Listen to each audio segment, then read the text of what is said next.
Então, boa tarde a todos. Nossa matéria de hoje é continuando nossa aula sobre Brasil colônia, né, o período colonial da nossa história. E na última aula a gente falou muito sobre a África, né, o continente africano, que pouco se fala. Há muito preconceito envolvido com o continente africano, muita desinformação,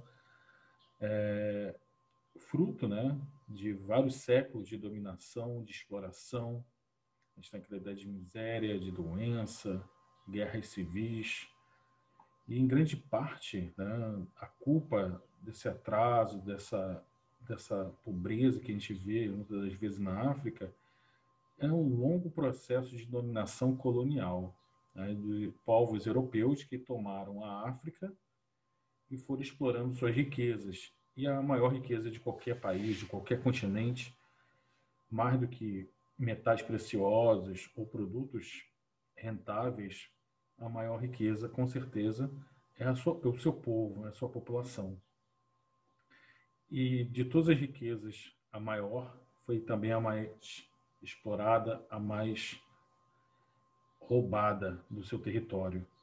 Então, nós vamos falar um pouco sobre como foi a exploração e a escravidão africana no período do Brasil colônia, a partir do século XIV, XV, XVI. Os portugueses já estavam, no continente africano desde o século XV, quando eles tomam a cidade de Ceuta em 1415. É lá que começa o processo de tomar conhecimento da mão de obra escrava africana, que já era comercializada dentro do próprio continente. A escravidão africana, ela não tinha a função econômica que tinha aqui na América, aqui no Brasil. Era uma coisa assim, geralmente quando um povo, né, uma tribo, um reino entrava em guerra com outro, né, os que eram vencidos eram escravizados, utilizado em várias áreas, né, do trabalho, ou até mesmo como castigo, mas não havia um interesse econômico, né? Não havia um comércio tão intenso de escravos. Os escravos eram capturados, eram pessoas que eram feitas escravos, né? Eram escravizadas por causa de guerra, até muito parecido como era na antiga Roma.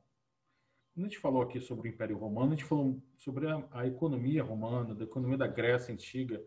A base da Grécia e da Roma Antiga era o trabalho escravo. Esse trabalho escravo entrou em decadência quando o Império Romano parou de expandir seu território. Como não havia mais guerras para conquistar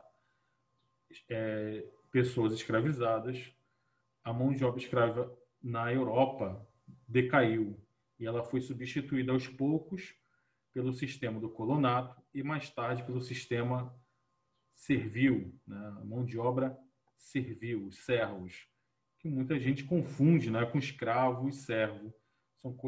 São formas de trabalho bem distintas.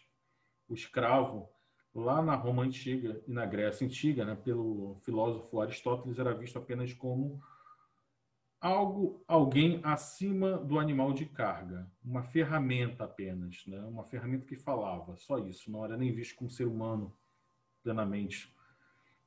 Então, a escravidão vai ficar durante muito tempo, durante quase toda a Idade Média vai ser meio que esquecida, mas ela retoma na conquista e colonização da América, principalmente aqui do Brasil. Então, na África, não havia um componente étnico. Você sabe o que eu quero dizer com étnico? É a ver com raça, com cor da pele, né? Não havia esse componente na escravidão. Hoje em dia, aqui no Brasil, somos, por causa da nossa herança, do nosso passado escravocrata, associamos escravidão à cor da pele, à etnia, né? Alguma coisa errada, porque na época do Império Romano não tinha isso. A Milena aí. Então, geralmente os portugueses, então, quando eles começam a fazer aquela rota, né, para contornar a África para chegar nas Índias Orientais, eles foram construindo no decorrer da viagem não, né, no decorrer dos anos, né, que eles foram explorando aquela região, eles foram construindo fortalezas e feitorias. E isso possibilitou, então, explorar a mão de obra escrava que já existia dentro da África. Milena, tudo bem? Você me ouve bem, Milena? Tudo certinho? Então, seja bem-vinda. A gente está falando sobre mão de obra escrava na América, né? A escravidão africana na América, tá? Para você não se perder. Então, os portugueses construíam feitorias, né? Fortalezas no litoral, faziam acordo com determinados povos ou reinos, forneciam armas, forneciam riquezas a esses povos, e esses povos, então, iam capturar outros povos para serem escravizados. Então, os portugueses começaram a manipular seus interesses, as disputas territoriais, as disputas políticas que já haviam dentro da África, se associando a determinados povos para explorar e conquistar outros povos. Então, isso causou um desequilíbrio muito grande na política africana durante esse período. Então, e como é que era feito esse comércio de mão de obra escrava, né? Os portugueses chegavam no litoral e esperavam chegar, então, no litoral, os caçadores de escravos, né? Os comerciantes de escravos, que iam para, digamos assim, raids, né? Ataques, atacavam tribos, aldeias e tomavam, então, essas pessoas para serem escravizadas, em troca de armas, principalmente, né? Quem vai se interessar muito em capturar escravos são esses líderes militares na África mesmo, em busca de armamento dos portugueses. Os portugueses já dominavam, já construíam armas de fogo, então uma espingarda, o preço de um homem adulto na África, que era o mais valioso, um homem adulto, forte, saudável, para ser escravizado, custava 2 pistolas ou uma espingarda, quer dizer, a vida humana, trocada por um objeto apenas, ou então um tonel de aguardente, ou um tonel de tabaco também, outras mercadorias, né? Mas principalmente essas mercadorias. Então a mão de obra era muito barata de se conseguir. Então você tinha envolvido os comerciantes, né? Os ricos comerciantes europeus, esses negociantes de escravos, os líderes militares, muitos governantes também da África. Então a coroa portuguesa, os comerciantes portugueses, eles manipulavam, se aproveitavam dessas disputas internas para favorecer um grupo, para conquistar outros e conseguir mão de obra escrava africana muito barata. Então, aqui na América, o translado para cá era terrível, eram condições de higiene péssimas, eram navios negreiros, né? Navios que demoravam 2 meses no mar para fazer a travessia, não eram bem alimentados, muitas das vezes não recebiam água potável em quantidade, não, para suportar a viagem, o calor excessivo nos porões acorrentados, tendo que fazer suas necessidades fisiológicas ali mesmo. Então, a proliferação de doenças era muito grande, disenteria,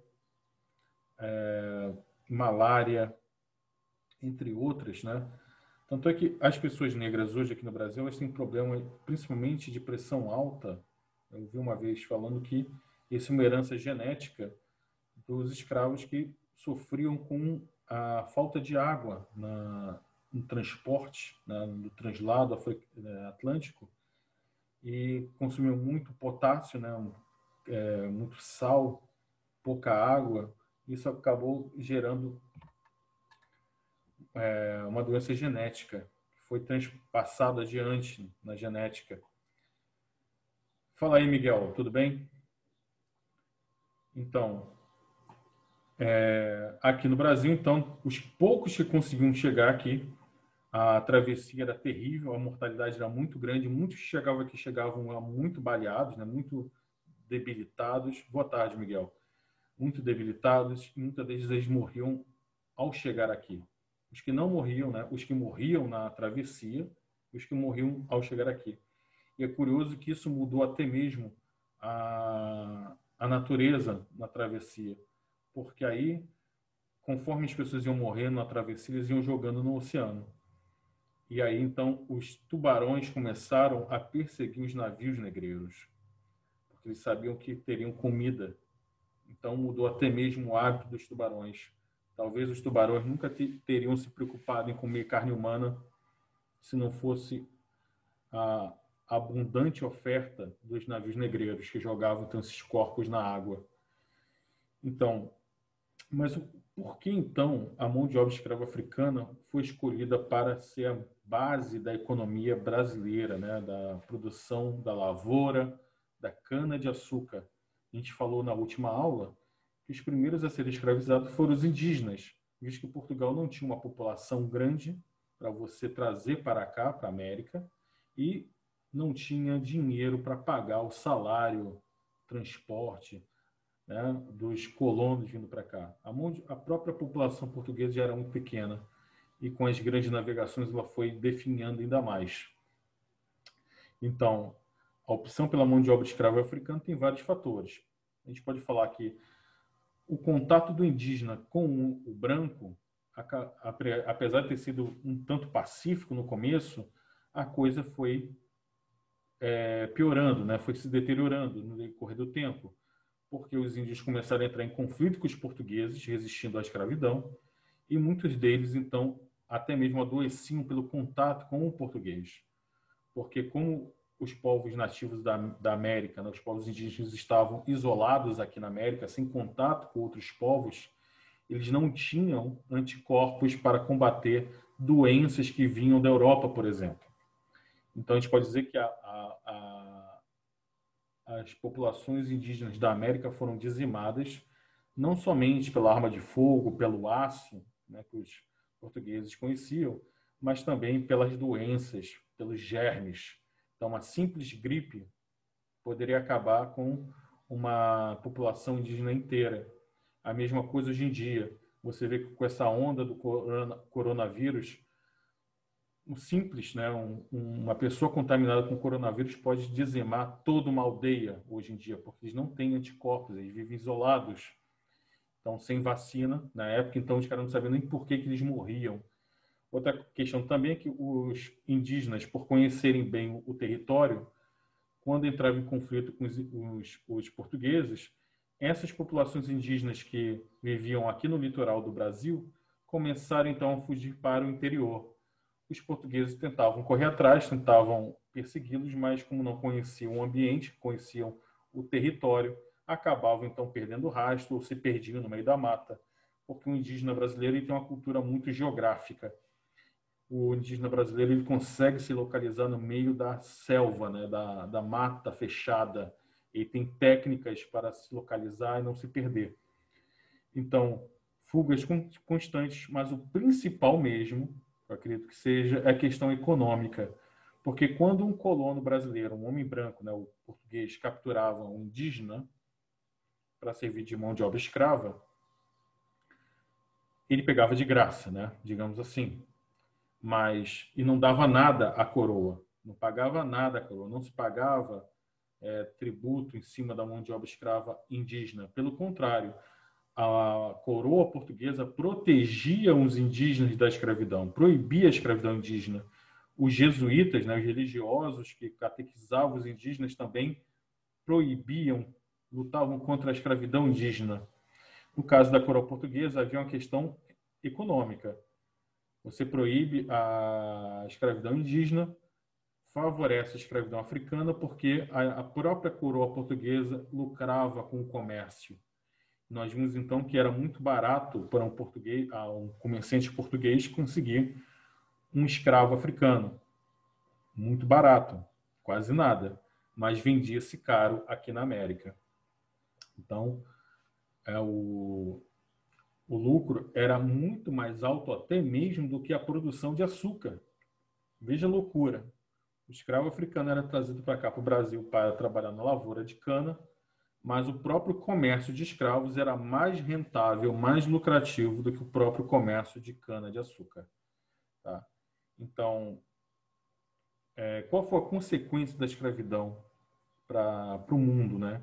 Na Europa, foi muito bom, porque aí as monarquias europeias que se beneficiaram da escravidão por vários motivos. O próprio comércio era muito lucrativo, e também a questão do enriquecimento devido ao trabalho escravo, né? O próprio açúcar foi muito rentável, a exploração nas lavouras de tabaco, de algodão, na exploração dos metais preciosos, quando se descobre aqui no Brasil Os escravos são utilizados na exploração dessas minas de ouro, de pedras preciosas. Então, na Europa, possibilitou então a acumulação de capital, juntar riqueza. A escravidão africana então favoreceu muitos europeus na acumulação de riqueza. O filósofo e economista Karl Marx vai chamar isso de acumulação primitiva do capital, ou seja, juntar-se dinheiro durante o século XVI, XVII. Quando chegou no século XVIII, a Inglaterra, que se beneficiou muito do comércio com Portugal, muito da riqueza de Portugal foi parar na mão da Inglaterra. Muitos comerciantes ingleses também começaram a explorar a mão de obra escrava africana, vendendo para a América do Norte, por exemplo, para o Caribe. Então, esse acúmulo de riqueza possibilitou, então, o surgimento da indústria na Inglaterra. Tá? Mas na África foi catastrófico. Por quê? O fato dos portugueses, para conseguir mais mão de obra escrava africana, apoiavam determinados grupos contra outros, apoiavam reinos contra outros. Isso cria uma grande instabilidade política dentro da África. E também a população africana foi diminuindo devido às guerras, devido à captura de escravos. Por volta de 5 milhões de escravos, de seres humanos, 5 milhões foram trazidos durante 4 séculos para cá, para o Brasil. Então, se hoje em dia o Brasil é um país muito populoso, é porque a África perdeu 5 milhões de pessoas. Se hoje em dia a América, eu digo o Brasil também, o Brasil é um país rico, com muita desigualdade social, muita miséria, mas é uma das maiores economias do mundo, com certeza é devido à riqueza que foi retirada da África, que são a população. A população foi trazida para cá à força. Então, reduziu-se a população africana, favoreceu-se líderes militares que, que davam mão de obra para os portugueses davam riquezas e armamento para esses caras. Então, criou uma instabilidade muito forte dentro da África. E havia, como falei, uma alta mortalidade. Né? 5 milhões chegaram aqui. E os outros milhões que nem chegaram, morreram no meio do caminho, não foram contabilizados. Então, a gente tem um tamanho da catástrofe humana que foi a escravidão. Então, as principais regiões onde tinha um maior número, né, de maior demanda, maior necessidade de mão de obra escrava africana, são os 2 lugares do Brasil onde a população negra ela é muito maior e tem uma influência cultural muito maior, que é a Bahia, Pernambuco e, mais tarde, o Rio de Janeiro. E a gente começa a ver o seguinte, a gente tem um outro preconceito que a gente vê todos esses povos da África como iguais, mas são de várias regiões da África que eles vão vir. Do século XV ao século XVI, eles vão vir da região da África Ocidental, que chamamos de Guiné. Guiné-Bissau, que foi colônia portuguesa também. Mais tarde, no século XVI e XVII, da região de Angola, né, que hoje é um país independente, mas também foi colônia de Portugal. E no século XVII ao XIX, aí vem de outras regiões da África mais oriental, Benin, do Ghana, região da Mina. Então, só para a gente recapitular e a gente fechar esse assunto, a gente tem que dizer, então, que o trabalho escravo africano ele está relacionado, né, ao mercantilismo, a necessidade do mercantilismo do século XVI ao século XIX. E tem essa característica racial, étnica, que justificava também, legitimava. Se na Europa já era uma coisa mal vista a escravidão desde muito tempo, e durante o século XVIII, quando a gente fala sobre os iluministas, eles vão criticar duramente a escravidão também. Para os pensadores iluministas, todos os homens são iguais, independente da raça, né, da cor, mas durante o período do Brasil colônia, a questão racial também vai justificar, né, a escravidão. Então, como era o trabalho dos escravos aqui no Brasil? É um trabalho desumano também.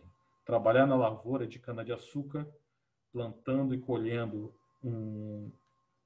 uma lavoura cujo trabalho é cruel, por causa da, como falei para vocês na última aula, A cana, para quem já viu a cana in natura, né, no pé de cana de açúcar, ela é coberta, né, de farpas. Imagina só uma pessoa entrando no meio da lavoura, né, do canavial, para derrubar, para pegar, só para ele pegar e cortar, o corpo dele fica coberto de farpas. Imagina só como era doloroso. 17 horas por dia, né, nos piores dias assim da colheita, que muitas das vezes varavam os dias e as noites. Vejam bem, muitas das vezes tinham que se colher durante dias e noites seguidas. Então, a expectativa de vida dos escravos na época do Brasil colônia era muito baixa. Os senhores de engenho, né, os senhores das terras, os donos de escravos, eles não tinham muita preocupação em cuidar dos escravos, porque eles sabiam que era barato, né? Não era caro você conseguir mão de obra escrava. Uma coisa muito cruel de se pensar que aí a média de vida de um escravo era apenas de 10 anos. Então, imagina só, poucos chegavam à idade avançada, muito poucos. Então, com 30, antes dos 40, a pessoa já estava tão doente, tão exaurida, que acabava morrendo. É aqui na apostila você diz que alguns que chegavam na idade mais adulta, mais avançada, eles recebiam alforria, mas não adiantava de nada, continuavam morando ali, né? Em condições precárias, alimentação precária, nas senzalas, né? Recebendo castigos, além do trabalho exaustivo, da exploração brutal, você tinha uma série de violências, né? O fato de amontoar os escravos na senzala, acorrentados, sem muito espaço, também há uma violência cultural também, de proibir a cultura, a religiosidade. Muitos eram obrigados a se converter ao cristianismo católico naquela época. E aí surge uma característica da nossa cultura, que é o sincretismo religioso, a mistura. Então, muitos santos católicos que eles eram obrigados a cultuar, acabam, então, se fundindo, né? Tendo certa semelhança com os orixás que vieram da África. E é claro que outra questão também que a gente aprendia na escola antigamente, quando era criança, é que o escravo africano ele era mais dócil. Olha a palavra, né, que se utiliza, dócil. Quando ele era mais fácil de botar para trabalhar. Ele se subjugava facilmente, ao contrário do o índio selvagem, né? O índio fugia, combatia. Então, o escravo africano era visto como algo mais dócil, que é mentira também, havia muita resistência. Muitas das vezes haviam rebeliões contra os senhores de engenho, matavam seus senhores, fugia-se, ou até mesmo se suicidava, né? Uma forma de você resistir era se suicidar, provocar aborto, né? As mulheres que engravidavam, muitas das vezes os próprios senhores, né, que eram violentados pelos senhores, decidiu então, para que os filhos não tivessem um destino da escravidão, matar os próprios filhos, né? Abortar. Havia então destruição, sabotagem dos engenhos. Havia, claro, o símbolo máximo da resistência, que era fugir e criar uma outra sociedade, né? uma sociedade isolada, uma sociedade igualitária, onde todos poderiam trabalhar em função da sociedade, não para enriquecimento do senhor, né? Produzindo a cana-de-açúcar, que aí surgem os quilombos, que eram essas comunidades igualitárias, longe, bem longe de tudo, mas que muitas das vezes, por sua característica igualitária, atraía indígenas e também muitos homens brancos pobres que fugiam também da exploração, da miséria e se reuniam então nos quilombos. O mais famoso é o Quilombo dos Palmares, onde é hoje em Alagoas, na Serra da Barriga. Então era uma região bem difícil, de difícil acesso, né? E aí virou símbolo, né? Tanto é que foi escolhido pela comunidade afrodescendente como símbolo da resistência e símbolo e dia da consciência negra. O dia de Zumbi dos Palmares foi o líder desse quilombo mais famoso, que só foi destruído muito mais tarde, né? Acho que durou uns 200 anos desse quilombo, foi destruído com a expulsão dos bandeirantes, né? Alguma dúvida até aqui, gente? Algum comentário? O que vocês acham sobre esse assunto? Então, Milena, beleza? Marcos, Miguel, Esse assunto é muito importante para a gente, para a nossa consciência com o povo, né, para a gente superar os grandes preconceitos que existem ainda na nossa sociedade. É um momento que não só na sociedade brasileira, mas também vocês estão vendo na sociedade americana, o movimento do Vidas Negras Importam, né, da contra a brutalidade policial. Isso tudo é herança escrava, da escravidão. Os Estados Unidos, que teve escravidão também não tão difundida quanto o Brasil, mas que até hoje tem o reflexo da escravidão, e a nossa também. Muitas das vezes o brasileiro acredita que não é racista, que não é preconceituoso, que aqui todo mundo se adora, né? Independente da raça. A gente sabe que não é bem assim. E acho que uma forma da gente conseguir combater tudo isso é conhecendo o nosso passado, para ver onde foi errado, para tentar consertar na atualidade. Então, gente, eu gostaria que vocês guardassem um pouco o que a gente viu hoje, leiam a apostila de vocês, tá? Façam as atividades, tá bom? Eu vou parando por aqui. Eu gostaria que vocês não saíssem ainda,